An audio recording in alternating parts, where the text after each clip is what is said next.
Olá, gente. Professor Marcos Dominici, professor de arte, e hoje a gente vai falar sobre um assunto que eu sei que vocês gostam demais e que vocês consomem demais, fotografia e cinema. Só que a gente vai ter 10 minutos para entender esse processo todo de fotografia e mais 10 para cinema. A gente vai fazer um milagre aqui das informações. Bom, eu vou começar a aula com duas imagens. Uma do acervo do Marcelo Cunha, que é meu amigo pessoal, fotógrafo e artista. Isso é interessante a gente citar. Não é porque todo mundo tira e fotografa que você é artista. Existem fotógrafos, existem artistas que são fotógrafos, certo? E uma minha, de minha autoria, do meu acervo pessoal, que é lá do Rio Una, de Morros. Eu amo aquela região do Munim e eu olhei assim e fiquei, não, tem que registrar. Professor, mas essa foto está exatamente original? Isso assim, a gente faz a pintura digital, mas isso depende muito da visão que o artista tem. Então, para a gente entender como a fotografia começou, é necessário você entender o contexto do século XIX, porque ela começa no meio do século XIX, com o advento da Revolução Industrial, com o surgimento da eletricidade, entre outras aquisições científicas. A fotografia ela surge meio que sem essa intenção. O objetivo não foi, vou descobrir, vou criar fotografia. Não, não foi assim. A coisa começa e a fotografia vem, faz assim um raspa, literalmente, no que a pintura é. Eu acho que no interior do tio de vocês, no interior de vocês, e no meu avô, minha avó, minha mãe, eu mesmo costumava dizer: ei, menino, lá em Viana, em São Bento e em Arari, bate o retrato aí. Por que eu estou brincando sobre isso? Porque retrato era a forma como os nossos avós, nossos pais, chamavam a fotografia. Ela vai se resistir, pode continuar, né? Chamavam a fotografia. Eu não vou parar aqui, não. Essa fotografia ou retrato é a maneira que você tem como retratar a pessoa. E aí, adivinha o que aconteceu? No século XIX, a fotografia surge e retrata pessoas e ninguém mais quer pintar. Eu não vou pagar o pintor para fazer um quadro meu, já que eu tenho alguém para fazer uma fotografia ou um retrato. Está dando para entender?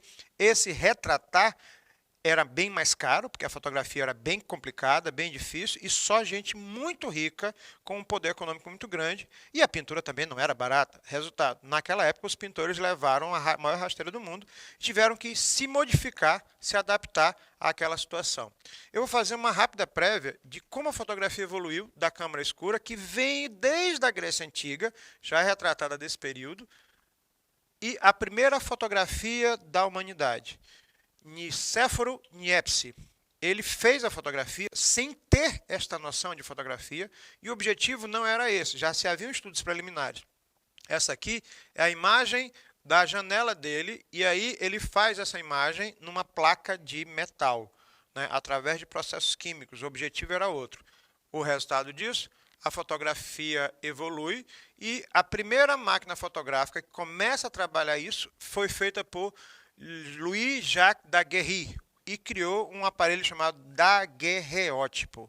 Essa é a nossa máquina fotográfica que vai evoluindo a partir da primeira fotografia e chega nisso aqui, ou a caixa de luz ou daguerreótipo.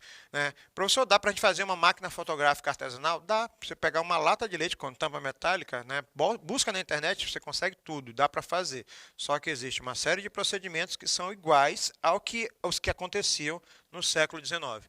Então, aqui é uma imagem típica do daguerreótipo, bem diferente da pintura, mas já era uma imagem realista. E observem que o realismo na pintura era bem diferente disso. A maioria de vocês não lembra, isso aqui é a nossa realidade, todos os pais de vocês devem ter um negativo de filme em casa, né? O negativo é a mesma fotografia, só que, como o nome diz, com cores inversas, complementares.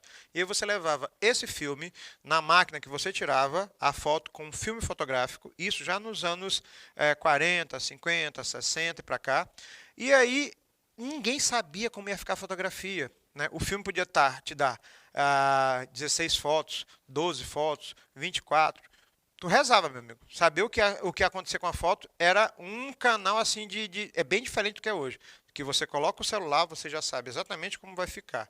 Na época, só Jesus para adivinhar e se desse certo por enquadramento e valores fotográficos. Mas isso aqui é bem interessante. né, que é o filme fotográfico. A segunda máquina fotográfica é o zoopraxioscópio. Eu vou falar rápido, né, porque vocês vão ler, principalmente quem precisa, zoopraxioscópio. Olha que eu treinei muito. Foi criado por Edward Muybridge e o objetivo era tentar misturar fotografia com outras fotografias, criando a ideia de movimento e o nosso segundo assunto, cinema. O que, na verdade, é a fotografia? A fotografia é o registro momentâneo daquela situação. E quando a fotografia foi criada, o objetivo era registrar no lugar da pintura.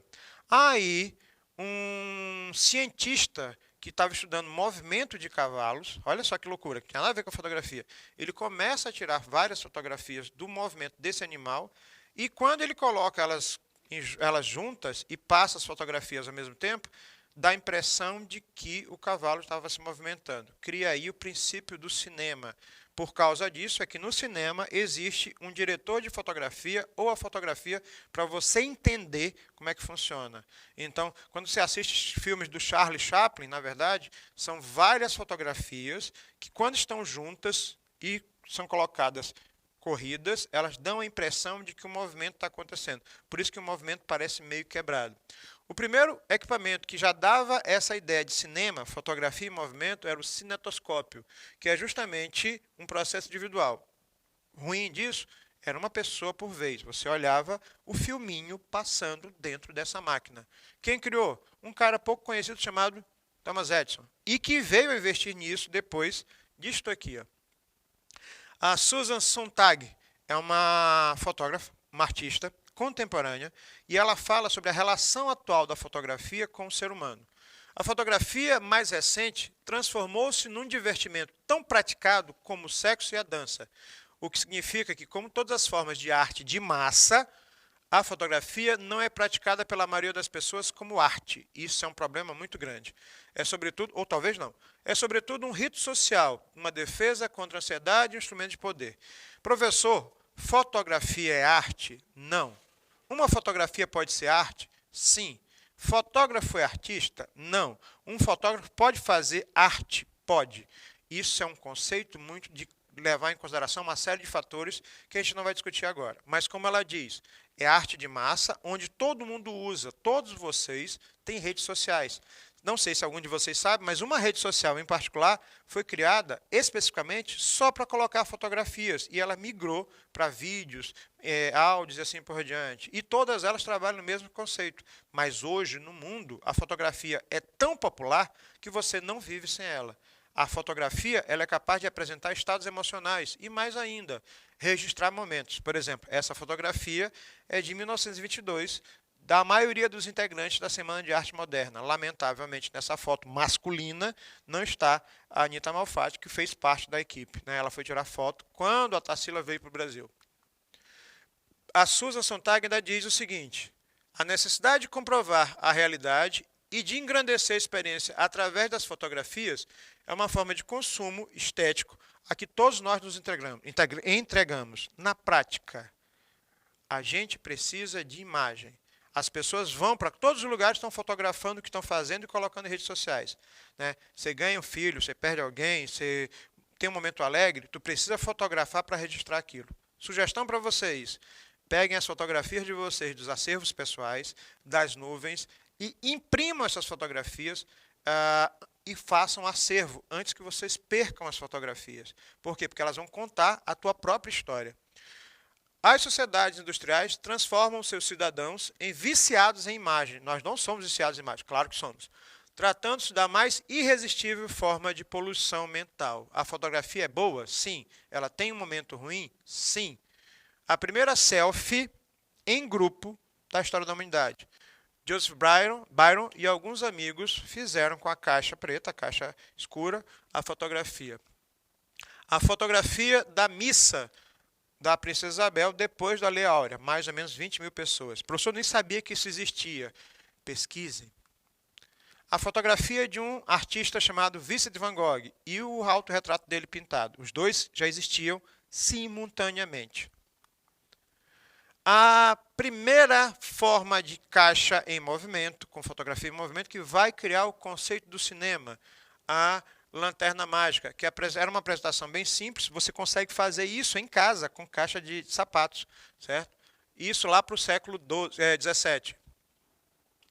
O praxinoscópio, né, que é justamente um mesmo sistema de luz e projeção, onde circularmente as imagens passavam e iam sendo projetadas como se estivessem em movimento. E aí você já tem a pretensão.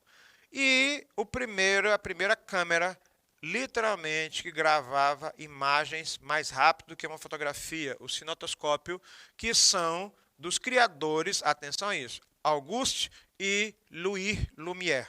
O interessante é que Lumière já vem de iluminação, é o nome deles. E eles dois são os responsáveis pela criação do cinema propriamente dito. Só que não é tipo assim, vamos criar o cinema, não. Um processo devagar, onde um era cientista e o outro era empreendedor. Aí juntou a fome com a vontade de comer e eles criaram, além do cinetoscópio, né, o cinematógrafo, que é justamente a câmera para gravar as imagens. E aí, gente, o evidente aconteceu. No final do século XIX, 1895, houve a primeira apresentação, a primeira exibição cinematográfica. Foram mais ou menos 10 filmes de curta-metragem, 1 minuto e meio, mostrando o cotidiano. Um trem saindo, os operários saindo da fábrica e todo mundo ficou abismado com aquilo. Por quê? Porque estava passando em movimento a imagem toda, né, de fotografias que ninguém até então conhecia. O termo cinema vai sendo criado depois. E a primeira pessoa que é considerado diretor, que começa a criar filmes com roteiros mais elementares, representando o cotidiano, é um cara chamado Georges Méliès. Então, os irmãos Lumière criam o equipamento, o Georges Méliès cria a ideia do cinema como entretenimento e, mais ainda, um nome que eu vou falar aqui, que é literalmente um nome massacrado e que a história do cinema deixa para depois. A figura de uma mulher que foi a primeira que criou uma história, um roteiro propriamente dito. Já explicar isso para vocês. O Georges Méliès, ele foi o primeiro a usar o invento como realmente devia, que a gente conhece. Só tem um detalhe. O cinema era em preto e branco, as imagens não tinham som e o cinema era mudo. E ele cria, numa sala escura, o primeiro filme da história da humanidade. Em 1902, A Viagem à Lua, o cartaz do filme era esse aqui, ó, onde o homem chega à Lua com um roteiro, com uma história, né? E aí ele cria um cenário, cria toda a estrutura, e esse cartaz mostra mais ou menos a ideia. O povo ficou, principalmente quem pagava, ficou maravilhado. Só que isso acontece na Europa. Mas, professor, o cinema, eu achava, sinceramente, que ele tinha sido criado nos Estados Unidos, porque o cinema americano tem uma força muito grande. Eu vou já explicar como essa migração aconteceu. Com o passar do tempo, o cinema vai se desenvolvendo e ele ganha novas formas. Até então, o que se sabia era muito experimental, ninguém sabia fazer cinema direito. Então, inicialmente, acreditou-se que o cinema fosse tomar a forma da fotografia. Eu só vou documentar aquilo que eu vejo. Ninguém acreditou que o cinema pudesse ser um cinema narrativo. Professor, o que é cinema narrativo? Né? Ele começa a criar histórias, e eu vou contar histórias filmadas. Pronto, é o que a gente consome hoje. Ainda existe o fim documentário, o cinema documentário, onde eu vou contar a história da vida de alguém especificamente, que era esse inicialmente o trabalho. Esse registro era através de uma câmera estática, similar ao que nós estamos fazendo aqui agora. Uma câmera parada, comigo dando aula e a intérprete fazendo o translado do texto. Na hora que eu tenho uma edição, na hora que eu tenho um corte, na hora que eu começo a variar os planos, que a gente vai falar rapidamente sobre isso, não dá para se estender muito, eu começo a criar o princípio da produção de cinema e, atualmente, a produção audiovisual. Existem terminologias, existem técnicas, existem teorias que foram desenvolvidas, que foram trabalhadas ao longo do século XX e atualmente, que fizeram o cinema sair daqui para uma coisa gigantesca, né? Lembra o nome que eu falei para vocês? Alice Guy Blaché. Ela foi a primeira mulher a criar uma história para o cinema. Ela foi a primeira mulher, a primeira diretora, uma mulher, que criou um longa-metragem, porque até então os filmes eram curtos, ninguém conseguia fazer isso. O próprio Georges Méliès, quando ele fez A Viagem à Lua, é um curta-metragem. né? Os irmãos Lumière abriram um teatro que era inicialmente utilizado só para peças. Aí vem a situação. O teatro era caro. Nem todo mundo tinha conhecimento ou acesso ao teatro. Para se fazer uma produção teatral, ainda hoje é caro. O cinema era caro, mas o retorno financeiro era instantâneo. Por quê? Porque você já tinha um produto pronto e era só levar as pessoas a assistirem. E aí ele começa a popularizar e ele chega nos Estados Unidos quando Thomas Edison abre um cinema nos Estados Unidos. Aí a coisa muda de figura, certo? Coisas interessantes para a gente perceber. Alice Guy, a primeira mulher a exibir e explorar a narrativa. O que é a narrativa? Vou contar, né, vou fazer fofoca da vida de um de vocês. Eu vou fazer uma narrativa sobre a vida de vocês e transformar essa fofoca num curta-metragem. Pronto, eu já tenho a narrativa. A narrativa é a forma como você conta a história. Ela foi autora de quase, atenção a isso, 1000 obras. Professor, eu nunca tinha escutado falar do nome dessa mulher. Pois é. O que aconteceu? Aí nós temos um tanto de machismo implícito aí. Porque quando ela foi para os Estados Unidos, abriu, né, a própria produtora, né, teve que casar, teve que abdicar da produtora, tentou retornar, o cinema não aceitou e acabou, o mercado masculino não aceitou e acabou ela morrendo no ostracismo. Ainda é uma figura que foi completamente apagada da história, mas que tem uma importância gigantesca, né? Ela fez um conto baseado na Fada dos Repolhos, começou a criar o processo de dupla exposição. Quem trabalha com audiovisual, com produção desse tipo, sabe o que eu estou falando, que é uma coisa elementar, mas que até então ninguém tinha feito. Velocidade da câmera. O que é a velocidade da câmera? Eu vou explicar de maneira mais simples. Você está vendo um jogo de futebol, está vendo uma competição de voleibol, um campeonato de atletismo, natação, alguém tirar foto. Você tem que levar em consideração a abertura, a obturação e valores técnicos da fotografia para que você consiga fotografar, senão vai sair um borrão. Pega teu celular, experimenta tirar foto da lua. E, professor, vai só um ponto. Pois é, teu celular não tem a formatação específica ou não tem uma qualidade de câmera para esse tipo de situação. E aí ela começa a fazer isso no final do século XIX. Ela começa a perceber essas variações e o processo vai evoluindo. Aqui ela, Alice Guy Blanchet, né, que lamentavelmente foi esquecida, e hoje ainda, para você ter diretoras mulheres, até a equipe, né, de filmes femininos já começou a mudar esse conceito, né, onde tem a protagonista mulher, ela acaba exigindo que o filme seja feito por uma diretora mulher. O cinema ainda é um local muito machista. Bom, gente, para a gente poder entender rapidamente nesses poucos minutos de aula sobre a linguagem de cinema, eu vou só instigar vocês a ideia de que é preciso estudar e compreender essa linguagem, inclusive até para você assistir filme, série, com um outro olhar, uma visão mais crítica. Imagem, tempo e movimento. A imagem e o tempo, a imagem e o movimento. Esses dois elementos permitem que uma pessoa que trabalhe na área de cinema e produção audiovisual, elas consigam entender como vai ser feita a tua obra. Tem uma coisa que a gente chama de storyboard, alguns chamam de boneca, tem outros termos para isso, né? Que é a decupagem. São termos de cinema e de produção audiovisual. É você rabiscar no papel todo o teu filme, todo o teu processo para saber o que você vai gravar, porque ninguém chega, vamos gravar aleatoriamente. Não é assim. Tem todo um processo de pesquisa. Fotografia e a relação sensorial de perceber o filme. No Oscar, por exemplo, você tem um Oscar só para fotografia. Professor, eu não entendo o que é a fotografia no cinema. A fotografia é justamente a forma como você vê esse processo todo. Luz, enquadramento, planos, entre outras coisas. Curta, média e longa-metragem. São variações bem simples. O curta-metragem, às vezes, vai de 30, 10 segundos a 10 minutos. Né? São valores referenciais. O média é o tempo de um episódio de uma série. E um longa-metragem chega até 4 horas de duração, que são os filmes que vocês chamam mais longos. Planos. O plano é a forma como a pessoa que produz o filme, a produção audiovisual, imagina. Eu vou colocar de maneira geral 3 grupos. O plano geral, que tem várias divisões, é quando você pega aquela imagem e vê o todo. Geralmente os filmes começam com um plano geral, a cidade, né? Aí depois fecha para um plano médio. O que é um plano médio? Pode ser o corpo da pessoa inteira, do joelho, que é o plano americano, por exemplo, para poder olhar a cintura com um faroeste, e chega ao plano de detalhes, entre outros, que pode ser um close do rosto, um detalhe do olho, um dedo escrevendo, sendo cortado, uma caneta escrevendo no papel. Essa visão toda é o cinema. Ok? Estudem mais sobre isso, eu vou deixar vocês aqui com algumas imagens que eu vou passando sobre os planos e fica aqui a dica para vocês. Um abraço e fui! Beleza?